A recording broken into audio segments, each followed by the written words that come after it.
বিজেপির অন্যতম শাখা যুব মোর্চার প্রচারের শেষ দিন বুধবার 24শে এপ্রিল বিধানসভা ভিত্তিক বাইক র্যালি বের করে গোটা উধারবন্দ বিধানসভার রাজপথ কাঁপালো। র্যালির ব্যবস্থাপক উধারবন্দ মণ্ডল যুব মোর্চার সভাপতি অর্ণব ভট্টাচার্য, কাশীপুর মণ্ডলের বাবুল কাহার ও রংপুর মালুগ্রামের জয়দেব। উধারবন্দ মণ্ডল মোর্চার র্যালি শুরু হয় শালগঙ্গা পার সৎসঙ্গ আশ্রমের পাশ থেকে। কাশীপুর মণ্ডলের দলীয় কার্যালয় থেকে রংপুর মালুগ্রাম মণ্ডলের উদ্যয়ন সংঘের মাঠ থেকে।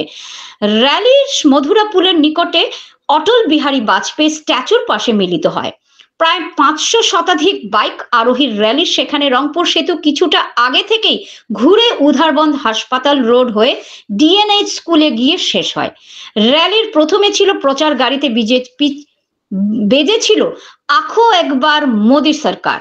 এছাড়া নরেন্দ্র মোদীর জিন্দাবাদ, মুখ্যমন্ত্রী ডক্টর হিমন্ত বিশ্ব শর্মা জিন্দাবাদ, বিধায়ক মিহিরকান্তি সোম জিন্দাবাদ, যুব মোর্চা জিন্দাবাদ। র্যালিতে ছিলেন বিধায়ক মিহিরকান্তি সোম, রংপুর মালুগ্রাম মণ্ডল সভাপতি বিশ্বজিৎ দাস ও যুব মোর্চার সভাপতি জয়দেব।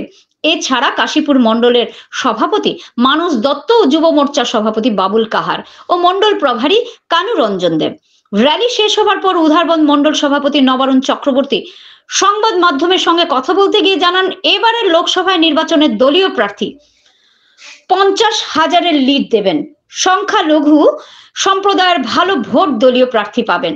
যুব মোর্চার সভাপতি অর্ণব ভট্টাচার্য বলেন, মোর্চার একটা শক্ত ভিতের ওপর দাঁড়িয়ে, তাই এবার ভালো ফল হবেই তা নিশ্চিত।